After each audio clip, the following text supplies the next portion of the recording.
Good morning. This is the scene here at my place. Typical morning, waking up to do creative practice. Say hi to Rocky. He's usually always sitting right next to me, front row seat. I just wanted to share something here at the new year that has to do with what helps me reset. And if you've followed me or taken any of my classes at all, you know it has to do with having a robust creative practice. This is one of my journals that I use, a visual journal. It's in a Moleskine daily diary that I don't use as a diary, but I use it as part of my creative practice to track what I'm working on creatively. So I thought I would take you behind the scenes and show you what I'm working on here while I chat with you a little bit about having a creative practice and how you can use your visual journal as a vision board to help you manifest some of your dreams and goals in the coming year or any time when you might be watching this. And I have a kind of different take on goal setting and visualizing and working with vision boards that I will create some links for you in the description of this video. But let me jump behind the camera. Yeah, this is me rolling out of bed having coffee. So, and I find like it's just the best way for me to do videos. Otherwise, I'm overthinking everything. One of my goals for this year is to do some underthinking and just do things without thinking about them too much. Okay, here we go. Here we are at my studio work table, and what I'm doing here is sorting through various collage images. So these include images I've cut out for my vision board, pieces of paintings and sketches that I've created. You can see those up in the upper left-hand corner on the tray. I like to paint small collage pieces in my sketchbook, and then that big green cover sketchbook that has inspiration for the painting I want to do coming up. So I was just looking through collage things, collecting inspiration, and this is part of my creative practice. So before I dive into creating, I often just look at the materials and try to get inspiration for what I want to do. So what I'll show you in a moment is I want to do some painting and illustration on top of a quote that I picked out for one of my vision boards. And so looking through these collage materials is just helping me get a sense of what I want to do. Do I want to use collage? Do I want to just use paint? And I'm opening a box here of a bunch of my collage scraps that are all about the color green. So these are pieces of paintings and collage papers. I actually have a couple videos about how to create your own painted papers that I'll link in the description. So this is what it looks like. It's just spending time touching the materials, going through my supplies, seeing what's inspiring me. I'm picking out a few different things that inspire me. You can see lots of different paper scraps that I've trimmed off of my paintings or painted papers, some decorative papers. So I mentioned before in the introduction that my approach to creating vision boards and goals is a bit different. Let me back up and just talk about goals for a second. I think I'll make a different video about the goals, but I find goal setting somewhat overwhelming. And so what I like to do is begin with my creative vision, especially at the beginning of the year, thinking about, well, actually it's less thinking and more intuition, and this is where your creative practice can really support you. If you find goal setting overwhelming or thinking strategically gets a bit overwhelming, you know, there are different systems and tools that work for us in different ways. And I've just found that working visually inside of a sketchbook helps me think. It helps me clarify and focus. And that to me is the benefit of having a creative practice. And so what you're seeing here is I'm testing out some different art supplies And I'm working in this small Moleskine daily diary that I mentioned. I don't use as a diary as much as I use it to track my creative practice. And so I've got some vision boards right in the beginning of this small Moleskine notebook. And what I've done is add a quote in here that I want to illustrate. So I'm testing out some supplies. And one of the things I recommend is to create some vision boards right inside of your planner or your journal that you use regularly. So besides this is a daily journal that I look at regularly and I update regularly and I keep track of my progress. I also use another Moleskine weekly diary that I use more for business ideas and goals, and I keep track of, calendar events and to-do lists in that one. It's also a little bit bigger, but I use both, and I've got videos and resources in the description again for how you can use both of these if you're interested. And I've also created a very detailed article all about how to create a vision board that fits in your planner or journal, and actually why this is so important. So having a vision board in my planner means it goes with me everywhere, and it makes it easier to review the goals I've set and stay focused on those aspirations and ideas. But before I even get to goal setting, I like to create these vision boards inside my daily planner. And you'll notice here I'm just adding layers of paint. And so my paintings, I tend to paint more abstractly. So in addition to being a writer, I'm also a visual artist, and I combine those two together in visual journals. So my books often are quite visual. I'm the author of The Creative Entrepreneur. That's the first book I wrote about creativity and business. And my approach to business, all through business school, I kept visual journals about my experience. And, I went to business school as an artist, which was strange and wonderful. And I live to tell about it. And that's what is in The Creative Entrepreneur. It was like, I don't think I learned about money or business that much in business school in terms of how it applied to me as an artist. So I kind of translated my experience into something that would help my artist friends, because I've always been a self-employed artist my whole career.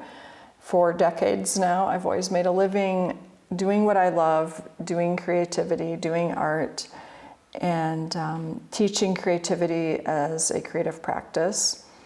I went from being an art therapist originally and then teaching workshops publicly because I didn't really enjoy working in psychiatric hospitals. That's another story for another time. I've probably made videos about that too. So I like to work very abstractly, and if you're having a hard time focusing on your goals or thinking about your visions, I recommend starting with this sort of abstract method of working intuitively, working imaginatively. So it might start with a color that's inspiring you. So you'll see green here is definitely, if I picked a color for the year, it would probably be green. It's a color I work with a lot, more and more. And you know how some people pick a word of the year? I find that somewhat limiting sometimes, but being an artist, I guess, thinking visually and experiencing the world through color and form and shape, what I can encourage you to do is go a little abstractly. So instead of trying to paint a tree or a flower or something, you can paint, colorful blobs of it, sort of representing your inner world more than a realistic outer picture of what you're trying to do. I'm going to read this poem to you. It's actually not a poem. It is a quote from one of those, I don't know what they call these books, where they have like 365 thoughts in them. And this one's by Louise Hay. It's in her book called Trust Life, Love Yourself Every Day with Wisdom from Louise Hay. And it's a March 19th entry that I'm reading here. Wherever I look, I see beauty. Beauty is everywhere. Natural beauty shines forth from every little flower, from the patterns of reflected light on the surface of the water, from the quiet strength of nature thrills me, renews me, refreshes me. I find relaxation, enjoyment, and healing in the simplest things in life. As I look at love with nature, I find it easy to look with love at myself. I am part of nature, therefore I am beautiful in my own unique way. Wherever I look, I see beauty. Today I resonate with the beauty in all life. So why am I reading it? I feel really vulnerable reading this to you, actually. And I apologize for the dogs barking in the background. I want to talk about why I'm reading this to you, why I'm including this, and why I'm making the video this way. I will appreciate your feedback on this. One of the mantras I've used in my life in terms of making creative breakthroughs is to strive for imperfection, which is meant to be a little bit tongue-in-cheek funny. So lots of us strive for perfection, and I thought, well, what if I strive for imperfection? So being willing to do things imperfectly has actually led to all kinds of good things. And when you think about that for a second, think about your own life and what you're trying to do perfectly. What if you gave yourself permission to do things imperfectly? What might happen? I actually made a list and wrote a blog post about this a while back that I'll try to find and link for you. What happened in my creative life when I was willing to journal about this question. If I didn't have to do it perfectly, I would. And then I made a list. And then I looked at that list and actually did some of those things. And one thing led to another. It was this cascading effect of kind of miracles, really, that just started from some very simple, easy decisions to set aside perfection and be willing to do things imperfectly. So one of the things that I really wanted to do is get back to doing videos, but do them in a more casual way that reflects more how I do my teaching in life. So I was totally overthinking my videos, and it was really preventing me from sharing. You could say I was trying to be more perfectionistic about the videos.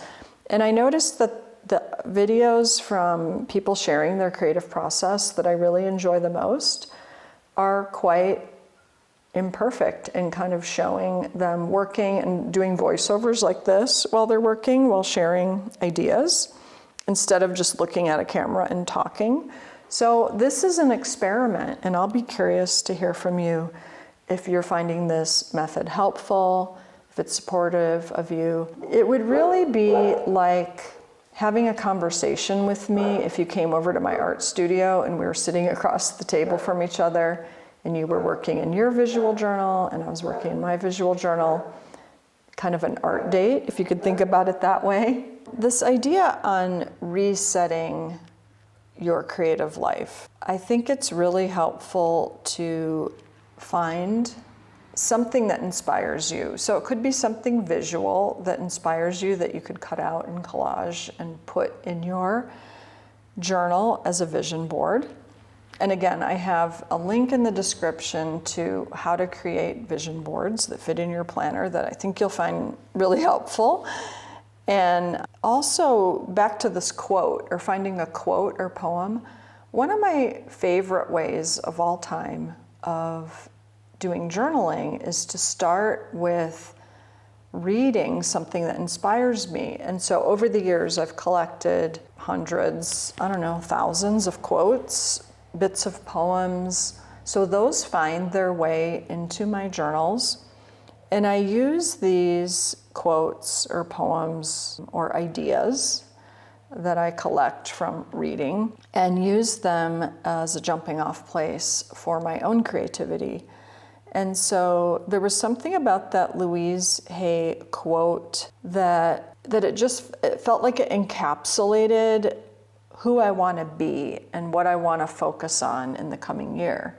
And it doesn't make sense to my logical mind at all. You know, and as I said, when I was reading it, I felt vulnerable. It's like, oh my gosh, I'm going to share this with the whole World Wide Web. Oh my gosh. But yeah, wherever I look, I see beauty. I feel like that's an intention I'm putting forth, that it's how I want to focus my mind and my creativity. And I feel that in the work I do, my higher purpose is really linked to bringing beauty into the world.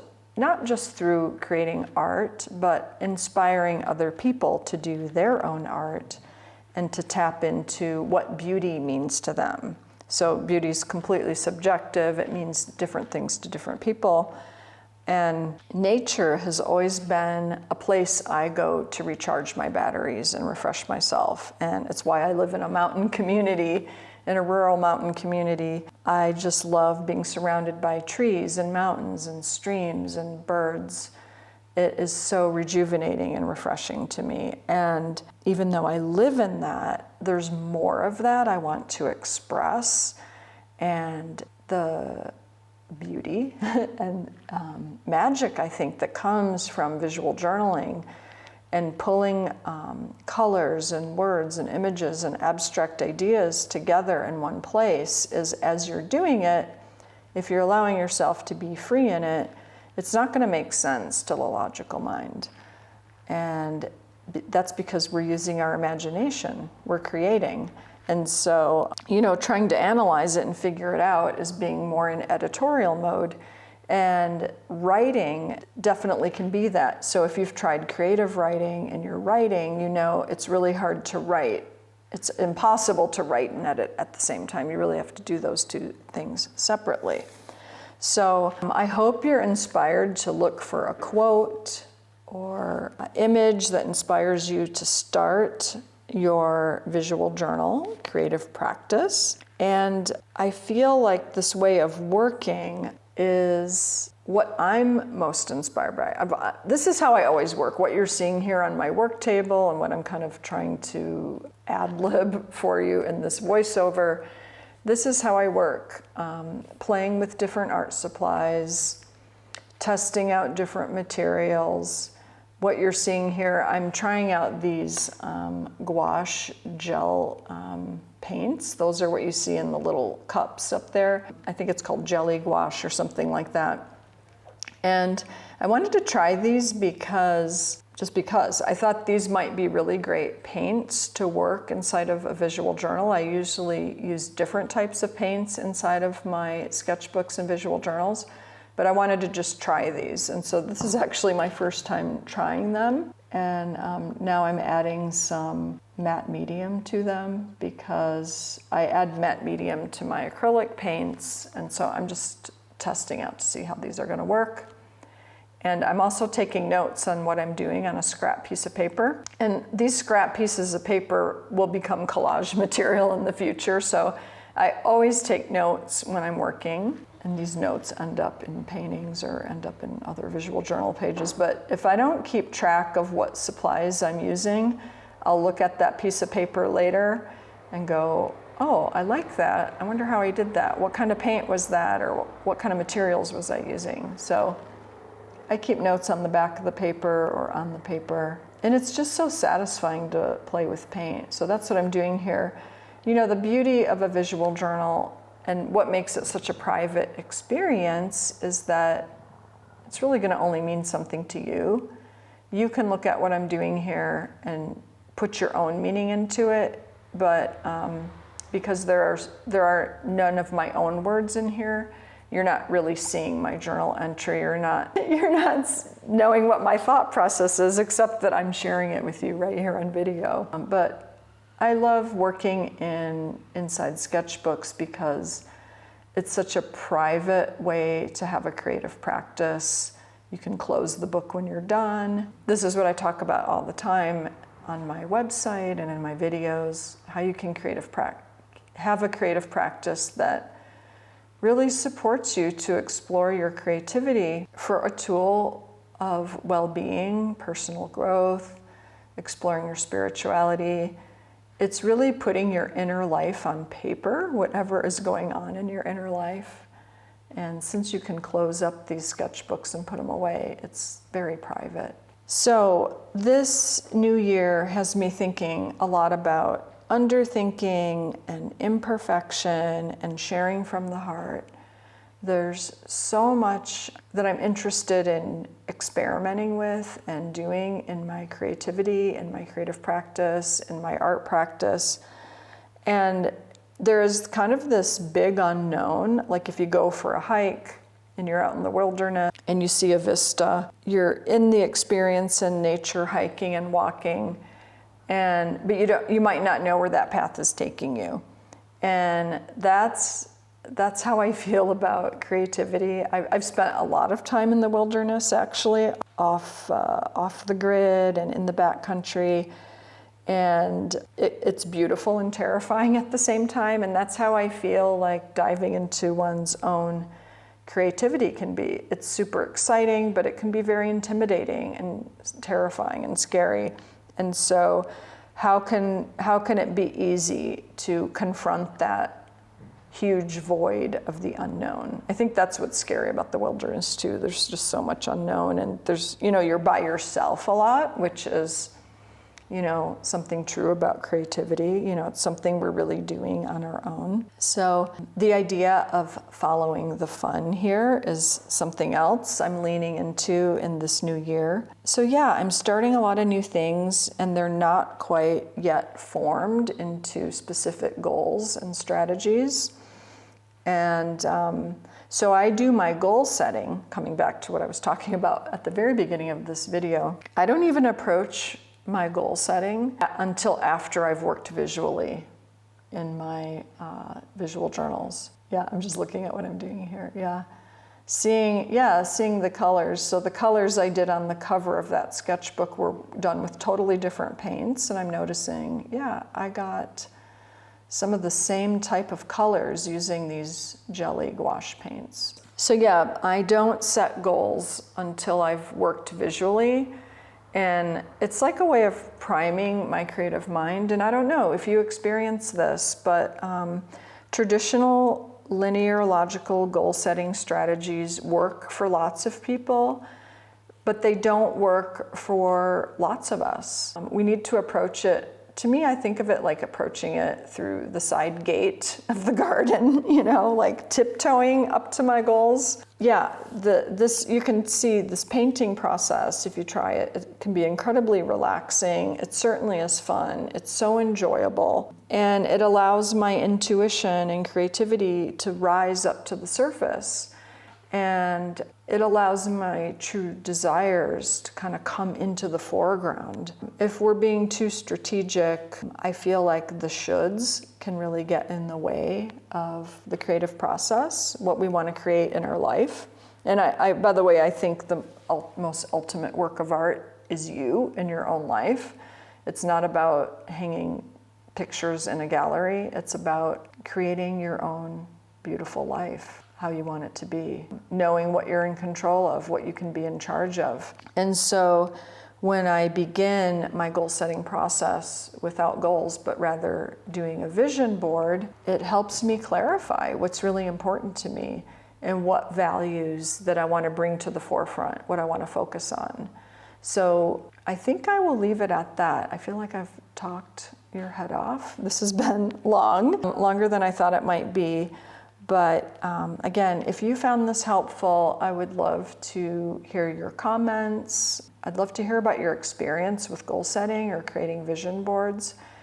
And again, I hope you check out some of the resources I'll put together for you in the description.